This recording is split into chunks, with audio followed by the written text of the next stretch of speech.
Bonjour Nathaniel, comment vas-tu? Très bien, et toi Yannick? Ça va super bien.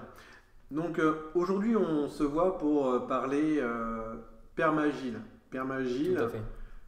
donc du coup c'est la contraction de deux mots, donc permaculture et agile. Est-ce que tu peux nous raconter déjà un petit peu qu'est-ce que c'est que la permaculture? Très bonne question Yannick. Alors la permaculture, expliquer entièrement, ça serait compliqué de faire ça dans une vidéo, mais si je veux en sortir quelques grandes idées, la permaculture c'est avant tout une philosophie.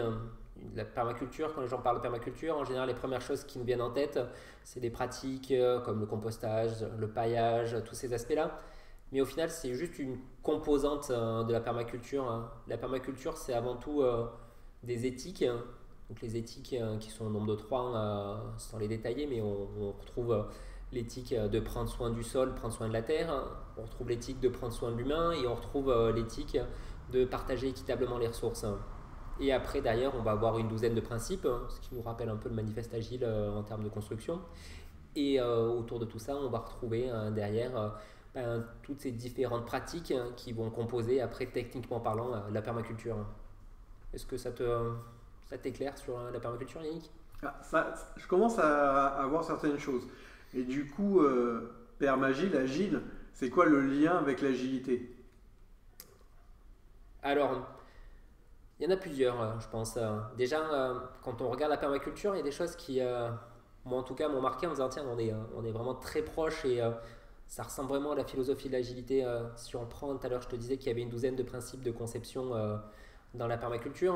On va retrouver des principes comme par exemple fusionner plutôt que de séparer.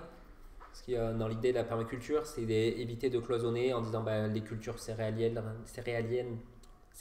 d'un côté, par exemple, les légumes d'un côté, les animaux de l'autre. On va essayer plutôt au contraire d'unifier toutes ces différentes approches parce que du coup, il va y avoir des interactions entre les différents éléments qui vont bonifier l'ensemble, hein.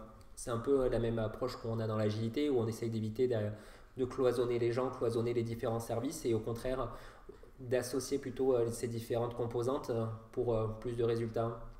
Après, ce qu'il y a d'intéressant aussi voilà, entre la permaculture et l'agilité, c'est la vision que propose la permaculture, où la permaculture va essayer d'avoir vraiment une vision d'ensemble, une vision qu'on va appeler holistique, et qui va essayer d'intégrer toutes les différentes constituantes qui permet au final d'arriver à produire un résultat et qui va placer du coup l'homme et son habitat au cœur du système.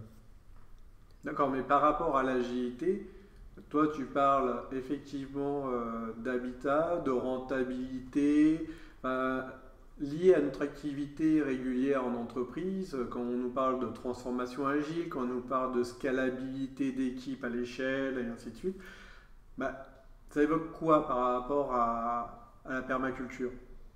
C'est un bon point justement. Pour moi, je vois dans la permaculture une approche qui est différente et qui, moi, me parle beaucoup plus que certaines approches qui sont développées par les courants agiles aujourd'hui, notamment sur l'approche de mise à l'échelle de l'agilité, où on va retrouver dans la logique de permaculture l'idée de faire des petites choses et faire des petites choses qui fonctionnent bien. On va parler de haut rendement dans la permaculture souvent. On va essayer de faire en sorte via des associations, via une conception bien faite, via une étude de la nature, via une étude de l'environnement, designer des systèmes qui vont être ultra performants et qui vont être bien plus efficaces, en tout cas si on regarde au mètre carré, que les grands systèmes industriels qui eux vont chercher du coup à être rentables mais sur la masse. Donc dans la permaculture, on va essayer de faire des petites choses, mais des petites choses qui fonctionnent et surtout on va essayer de viser la durabilité, hein, viser les choses qui fonctionnent sur le long terme et qui contribuent positivement à leur environnement. Donc là, ce que je comprends, c'est que tu nous exposes une philosophie qui parle pas forcément d'échelle, que l'échelle est assez inefficace même s'il arrive à produire, Hmm. et en contrepartie d'avoir des petits bouts de terre que l'on cultive et qui vont être extrêmement productifs. Donc la permagilité, ça serait quoi? Ça serait d'avoir des équipes qui arriveraient à être ultra productrices, vs des gros programmes à 400 développeurs et 48 managers. Pour moi, je pense qu'il y a beaucoup d'équipes qui voient dans l'Eldorado de l'agile à l'échelle en disant l'agilité n'a pas totalement marché parce qu'au final, on n'impliquait pas assez de gens. Et donc, du coup, on cherche avant tout à faire grandir tout ça, alors qu'au final, on n'a même pas réussi potentiellement des fois à démontrer la viabilité de l'approche. Pour moi, le contrepoint, si on se rapprochait de la permaculture, ça serait dire comment, à l'inverse, on peut, plutôt que d'essayer de faire des grands écosystèmes, on ferait des petits écosystèmes dans lesquels on chercherait vraiment l'autonomie, on chercherait du coup la durabilité, on chercherait d'avoir des rendements pertinents et surtout on chercherait à faire en sorte que cet écosystème il marche bien. Et une fois qu'on est arrivé à cet état-là, à ce moment-là, on va essayer de se mettre en réseau et travailler avec les autres écosystèmes qui seront autour de nous. Et c'est la somme de ces écosystèmes qui feront l'entreprise plutôt que l'approche à l'échelle qui consisterait à dire on fait une entreprise très pyramidale toujours sur lequel on va diffuser de l'agilité sur toute la chaîne et on va mettre en marche et on va essayer de cadencer tout ça de manière assez autoritaire, assez traditionnelle. Merci. Si tu avais une chose à nous dire sur la permagile, du coup, ça serait quoi? Quel serait ton mot ou peut-être ton meilleur souvenir jusqu'à présent ou dans ta fabrication actuelle de tes accompagnements? Qu'est-ce que tu pourrais nous dire